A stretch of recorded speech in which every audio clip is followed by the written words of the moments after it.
Point ఏంటంటే ఒక heroine cigarette పట్టుకుని బీచ్లో బికినీ వేసుకుని తిరుగుతుంటే that's great, that is women empowerment అంటూ ఆకాశానికి ఎత్తేస్తుంటారు. ఇంకోవైపు 25 ఏళ్ల బీహార్ అమ్మాయి మైథిలి ఠాకూర్ పద్ధతిగా చీర కట్టుకుని నుదుటిన బొట్టు పెట్టుకొని ఎలాంటి గాడ్ ఫాదర్ లేకుండా కేవలం తన టాలెంట్ను తన సంస్కృతిని మాత్రమే నమ్ముకుని బీహార్ లాంటి స్టేట్లో రాటుదేలిన రాజకీయ నాయకులను ఓడించి ఏకంగా భారత్ యంగెస్ట్ ఎమ్మెల్యేగా గెలిచి రికార్డ్ కొడితే my body my choice batch women empowerment అంటూ రోజు నీతులు చెప్పే ఈ వోక్ గ్యాంగ్ సోషల్ మీడియాలో సంబరాలు చేసుకోవాలి కదా, మరెందుకు ఈ సైలెన్స్? तुम उठो सिया श्रृंगार करो अब धनुष राम ने तोड़ा है. బికినీ వేసుకుంటేనే ఫ్రీడమా, చీర కట్టుకుంటే కాదా? వీళ్ళందరూ మైథిలి ఠాకూర్ని అభినందించకపోగా ఆమె మీద ఏఐ డీప్ ఫేక్ వీడియోలతో విషం ఎందుకు చిమ్ముతున్నారు? ఆమె క్యారెక్టర్ అసాసినేషన్ ఎందుకు చేస్తున్నారు? మైథిలి అంటే వాళ్ళకెందుకు ఇంత భయం? ఆమె చేసిన తప్పేంటి? అందరిలాగా ఎక్స్పోజింగ్ చేయకపోవడమా, లేక మన సాంప్రదాయాన్ని రామచరిత్ మానస్ను గౌరవించడం?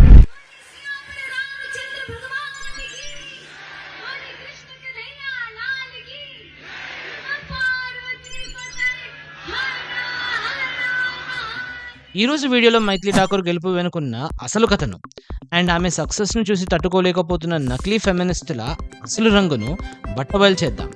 Watch till the end and ఛానల్ని సబ్స్క్రైబ్ చేసుకోవడం మాత్రం మర్చిపోకండి. Thank you.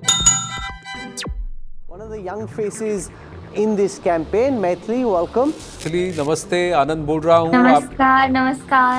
How was this campaign for you? As someone straight out of the world of music, fighting an election, what was this experience like for you?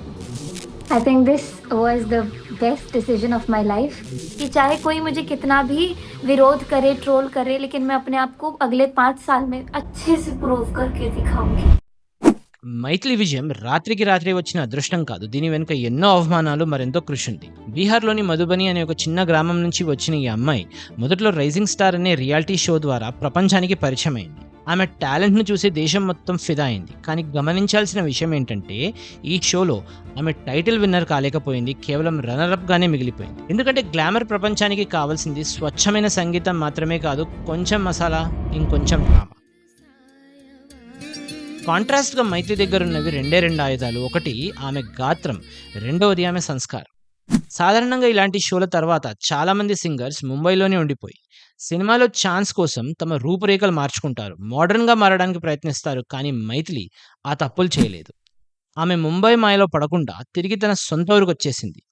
తన తండ్రి నేర్పిన సంగీతాన్ని నమ్ముకుంది. తన 2 తమ్ముళ్ళను పక్కన కూర్చోబెట్టుకుని ఎలాంటి హంగో ఆర్భాటాలు లేకుండా ఇంటి గదిలోనే ఫేస్బుక్, యూట్యూబ్లలో వీడియోలు పెట్టడం మొదలుపెట్టింది.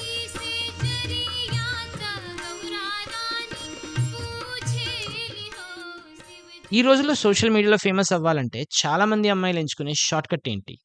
రీల్స్ కోసం చిన్న చిన్న బట్టలు వేసుకోవడం, అసభ్యంగా డాన్సులు చేయడం. women who can like monetize their sexualness is కానీ మైథిలి ఠాకూర్ నిరూపించింది ఏంటంటే ఫేమస్ అవ్వడానికి బట్టలు ఇప్పాల్సిన అవసరం లేదు, టాలెంట్ ఉంటే చాలు, గొంతు విప్పి పాడితే చాలు అని. నుదుటిన బొట్టు, కట్టుకున్న చీర, చేతిలో తంబూర, ఇవే ఆమె బ్రాండ్ అయ్యాయి. భోజ్పురి పాటలంటే కేవలం డబుల్ మీనింగ్ సాంగ్స్ మాత్రమే కాదు, అందులో సాంప్రదాయం కూడా ఉందని ఆమె ప్రపంచానికి చూపించింది. అందుకేనేమో ఏ పొలిటికల్ బ్యాక్గ్రౌండ్ లేకపోయినా ఈరోజు ఆమె ఎమ్మెల్యేగా గెలిచింది. मिथिला की बेटी, मिथिला का सम्मान मैथिली ठाकुर को हमने यहाँ से चुनाव लड़ने के लिए ఇది మైథిలి ఠాకూర్ గెలుపు మాత్రమే కాదు, మోడర్న్ అంటే వెస్ట్రన్ బట్టలు వేసుకోవడం కాదు, మన మూలాలను మర్చిపోకుండా ఎదగడం అని నమ్మే ప్రతి భారతీయ మహిళ గెలుపు. ఇప్పుడు అసలు విషయానికి వద్దాం. ఈ రోజుల్లో సోషల్ మీడియాలో ఎంపవర్మెంట్ అంటే డెఫినేషన్ ఏంటి? హాఫ్ నేకెడ్ క్లోత్స్, పబ్లిక్లో సిగరెట్ తాగడం, లేదా హిందూ సాంప్రదాయాలను తిట్టడం. బ్యాడ్ లక్ ఏంటంటే మన దేశంలో ఒక కొత్త రకం ఫెమినిజం తయారైంది. దీని పేరే ఇన్స్టాగ్రామ్ ఫెమినిజం. వీళ్ళ రూల్స్ చాలా సింపుల్. మీరు ఎంత తక్కువ బట్టలు వేసుకుంటే అంత మోడర్న్, అండ్ మీరు ఎంత ఎక్కువ సాంప్రదాయాన్ని పాటిస్తే అంత బ్యాక్వర్డ్. ఉదాహరణకు ఉర్ఫీ జావేద్ వింత వింత బట్టలు వేసుకొని రోడ్ల మీద తిరిగితే ఈ woke batch wow what a bold move అని అంటారు. Deepika Padukone my body my choice అని, నేహా ధూపియా ఎక్స్ట్రా మెరిషల్ అఫైర్స్ని హర్ చాయిస్ అని అంటుంటే వాళ్ళ ధైర్యానికి మెచ్చుకొని చప్పట్లు కొట్టి చాక్లెట్లు పనిచేసుకుంటారు. కానీ అదే మై బాడీ మై చాయిస్ సూత్రం మైథిలి ఠాకూర్కి వర్తించదా? మైథిలి తన ఇష్టపూర్వకంగానే కదా చీర కట్టుకునేది, నుదుటను బొట్టు పెట్టుకునేది. మరి అది ఆమె చాయిస్ కాదా? మరి ఆమెను చూస్తే వీళ్ళకి ఎందుకంత మంట? ఎందుకంటే మైథిలీ ఠాకూర్ వీళ్ళ ఫేక్ నెరేటివ్‌ను బద్దలుగొట్టింది కాబట్టి. నేను మోడర్న్‌గా ఉండాలంటే వెస్టర్న్ బట్టలేసుకోనక్కర్లేదు, నా సంస్కృతిని వదులుకోనక్కర్లేదు అని ఆమె తన గెలుపుతో నిరూపించింది కాబట్టి. నిజానికి మైథిలీ ఠాకూర్ ఎంచుకున్న మార్గమే నిజమైన రెబెల్ మార్గం. ఎందుకంటే ఈ రోజుల్లో బట్టలిప్పడం చాలా ఈజీ. అదే ట్రెండ్ కూడా. కానీ ఆ ట్రెండ్‌కి ఎదురెళ్ళి నా టాలెంట్ నా గొంతులో ఉంది, నా ఒంట్లో కాదు అని నిరూపించడం ఉంది చూసారా? అది నిజమైన గట్స్ ఉన్న అమ్మాయి చేసే పని. प्रणाम। आप सभी लोगों की आज जीत हुई है। जितने अलीनगर के जितने लोगों ने मुझे आशीर्वाद दिया है, आज आप सभी लोगों की जीत हुई है और बस हम सब जीत गए हैं। కానీ బాధాకరమైన విషయం ఏంటంటే బాలీవుడ్ హీరోయిన్స్‌కి చిన్న కష్టం వచ్చినా క్యాండిల్స్ పట్టేసుకొని రోడ్ల మీదకొచ్చే మహిళా సంఘాలు మైథిలీ ఠాకూర్ గెలిచినప్పుడు ఒక్క ట్వీట్ కూడా చేయలేదు. ఎందుకంటే మైథిలీ విజయం వాళ్ళ అజెండాకు సెట్ అవ్వదు కాబట్టి. ఆమె రామ్ చరిత్ మానస్‌ను పాడుతుంది, భజనలు చేస్తుంది కాబట్టి. దీన్నే సూడో ఫెమినిజం అని అంటారు. सज रही है। ఇప్పటి వరకు మనం మైథిలీ విజయం గురించి మాట్లాడుకున్నాం. కానీ కథలో ఒక డార్క్ యాంగిల్ కూడా ఉంది. అదే క్యారెక్టర్ అసాసినేషన్. ఎప్పుడైతే మైథిలీ ఠాకూర్ ఎమ్మెల్యేగా గెలిచిందో ఆమె ప్రత్యర్థులకి మైండ్ బ్లాక్ అయింది. రాజకీయంగా ఆమెను ఎదుర్కోవడానికి వాళ్ళ దగ్గర ఏ అస్త్రాలు లేవు. ఆమె మీద అవినీతి మచ్చ లేదు, క్రిమినల్ రికార్డ్ లేదు, కుటుంబ రాజకీయాల బ్యాక్గ్రౌండ్ అసలే లేదు. మరి ఆమెను దెబ్బ కొట్టడం ఎలా? ఇక్కడే బయటికి వచ్చింది వీళ్ళ వికృత రూపం, అదే ఏఐ డీప్ ఫేక్స్. గత కొన్ని రోజులుగా సోషల్ మీడియాలో మైథిలీ ఠాకూర్‌కి సంబంధించిన కొన్ని అసభ్యకరమైన వీడియోలు, ఫోటోలు సర్క్యులేట్ చేస్తున్నారు. కానీ నిజమేంటంటే అవన్నీ ఫేక్. ఏఐ వాడి ఆమె ముఖాన్ని మార్ఫింగ్ చేసి ఆమె పరువు తీయడానికి చేస్తున్న ఒక నీచమైన ప్రయత్నం. ఒక్కసారి ఆలోచించండి. ఒక సామాన్య మధ్యతరగతి అమ్మాయి తన స్వశక్తితో పైకి ఎదిగితే ఆమెను కిందికి లాగడానికి టెక్నాలజీని ఇంత ఘోరంగా వాడుకుంటారా? దీన్ని రాజకీయం అన్నారు, పైశాచికత్వం అంటారు. అయితే ఇక్కడ అసలైన ప్రశ్న ఇది కాదు. ప్రశ్న ఏంటంటే కీబోర్డ్ వారియర్స్ ఎక్కడ? దేశంలో ఏ చిన్న సంఘటన జరిగినా ఫ్యాక్ట్ చెక్ చేస్తామంటూ హడావిడి చేసే జర్నలిస్టులు ఇప్పుడు మౌనంగా ఎందుకున్నారు? బాలీవుడ్ హీరోయిన్ల డీప్ ఫేక్ వీడియోలు వచ్చినప్పుడు ప్రధాని వరకు వెళ్ళి కంప్లైంట్ ఇచ్చిన పెద్ద మనుషులు ఇప్పుడు మైథిలీ విషయంలో ఎందుకు నోరు మెదపడం లేదు?